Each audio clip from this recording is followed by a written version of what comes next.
Your team coverage across Alabama and Mississippi. Fox 10 News' Tyler Fingert on Dauphin Island. Hal Sherrick is at Orange Beach. Lee Peck is in Washington County, and our Stephen Moody is in Perry County, Mississippi. Let's start with Stephen and tell us what you're seeing right now, Stephen.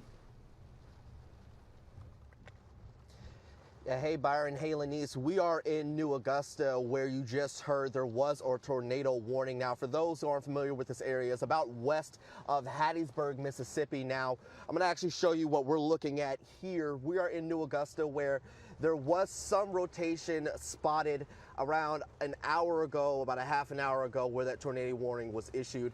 Now we're going down this area here in downtown New Augusta, just trying to see if we can find any reports of damage. So far there is none. We also haven't gotten any reports of injuries as well. Now that tornado warning was issued just right before 4:30 for portions of Perry and Wayne County as well.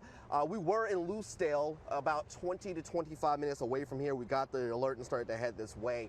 Now, this was one of the areas that they were looking at just for over the past couple of days when it comes to that threat. Now, you can see just from what we're looking at here, if I can just move this camera here, just some of the puddles. There was also a threat not only just for the winds and the threat of tornadoes, but for the threats of flooding as well. Now, where we are, we can actually start headed towards Highway 29, which is going to be heading toward the Richton area where that storm also traveled.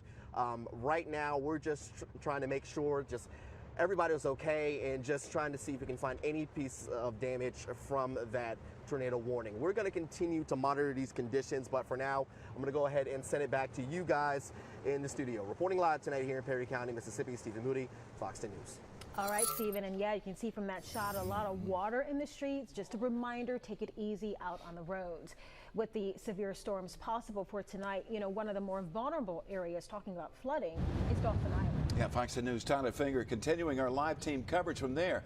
Tyler, give us the latest. Yeah, Byron, so far the conditions really haven't been too bad down here on Dauphin Island. We've been here since about 11 a.m. this morning. We had our rain gear ready, but we haven't had to use it yet. But the one thing that we have seen, definitely the rough surf. You can see the white caps off in the distance there, and that tide is pushing some water onto Bienville Boulevard in some spots, but the road is open and crews are monitoring it. With any storm heading our way, the crashing rough surf always draws the curious eyes of Dauphin Island vacationers like Jim Bickford. I came out to look just to see what the water was doing. It's always so interesting, especially at high tide here.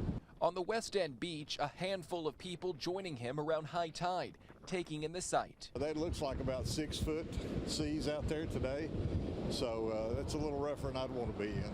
Elsewhere on the island, the town is keeping a close eye on the constantly changing conditions. Mayor Jeff Collier says they are always watching for severe weather, higher than normal tides, and flooding issues. In fact, the West End is one of those vulnerable areas that we could see some saltwater flooding, and so folks that are either living or visiting in that area over the nighttime hours need to be mindful of changing conditions. The Dauphin Island Police will be watching Bienville Boulevard throughout the night. If flooding becomes a problem, they could possibly shut the road down. AlDOT will make the call about the Dauphin Island Causeway. When these storms, these type of spring storms come in, we're subject to all the impacts, and so we just have to be aware of those and take necessary precautions ahead of time so that we don't get caught by surprise.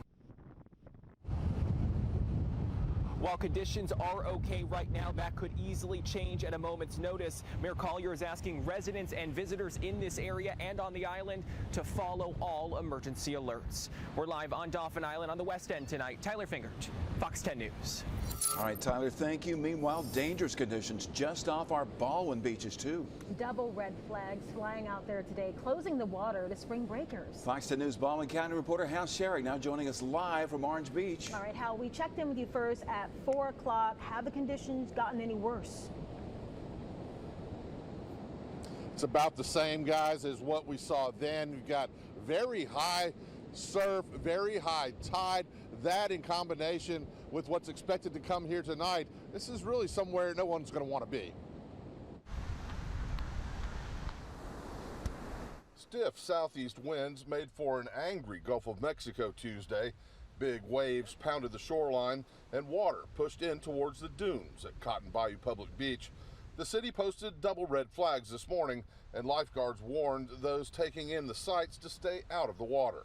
We have extreme water conditions, so life-threatening rip currents and life-threatening currents that run across the beach. So we're really asking people on double red flag days, we're not asking, we're telling them the water is closed. It was disappointing to the Locke family visiting from Illinois. The big waves were tempting. After all, they carried their surfboard and boogie board down to the beach. Instead of hanging 10, they had to settle for a little sand surfing. So I tried, but then I saw the car, so I went out, and then my dad, he was trying to boogie board, but then they pulled him out, and they said, no, you can't boogie board. So then I said, oh, man.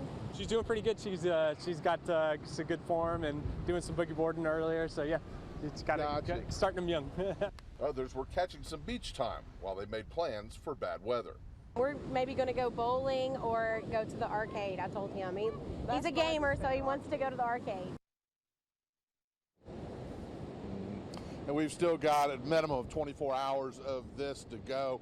High tides, high surf, so you certainly want to be aware of that. And with these conditions coming in later tonight, we could have some extremely dangerous conditions down here at the beach. And beach safety officials down here want to warn people that even as conditions improve later in the week, the rip current dangers will remain. So be aware of that. Reporting live in Orange Beach, Hal Sherrick, Fox 10 News.